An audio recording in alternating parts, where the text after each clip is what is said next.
আসসালামু আলাইকুম। বোনের সাথে অনেক দিনের ইচ্ছা ছিল মতিঝিল আইডিয়ালে যাব।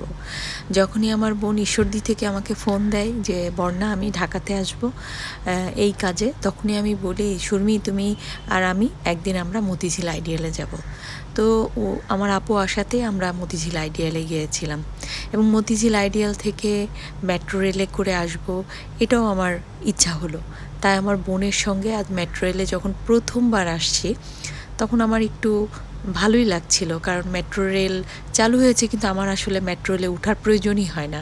কিন্তু আজকে আমাদের ওঠার প্রয়োজন হয়েছে, কারণ শাহবাগ থেকে উত্তরা আসব। তো সেই ক্ষেত্রে আপু বলল মেট্রো রেলে আসি। তো খুব ভালো লাগছিল আপুর সঙ্গে এভাবে একসাথে আমরা দুই বোন মিলে অনেক মজা করলাম, মার্কেটিং করলাম, ঘুরে বেড়াই, তারপরে আমরা মেট্রো রেলে আসছি। আসলে আমরা ছোটোবেলা থেকেই না সবসময় এরকম মজা করতাম। আপু এডওয়ার্ড কলেজে যখন পড়তো তখন আমি কুষ্টিয়া থেকে সোজা চলে যেতাম এডওয়ার্ড কলেজের কোনো প্রোগ্রামে আমাকে যেতে হবে, আপুর চিঠি লিখে জানিয়ে দিত, আমি চলে যেতাম। আমরা এভাবেই কিন্তু ঈশ্বরদীতে ঘুরতাম, কুষ্টিয়াতে ঘুরতাম, আমরা বনে বনে এভাবেই বেড়াতাম। ঢাকাতেই শুধু বেড়ানো হয় না, কারণ আমি চাকরি করি, আমারও হাতে সুযোগ থাকে না, সময় থাকে না, ছুটি থাকে না। আপু চাকরি করে, আপুরও হাতে সুযোগ থাকে না, সময় থাকে না। সব মিলায়ে যখন হয়েই গেল তখন আর মিস করলাম না। সবাইকে ধন্যবাদ। আল্লাহ হাফেজ।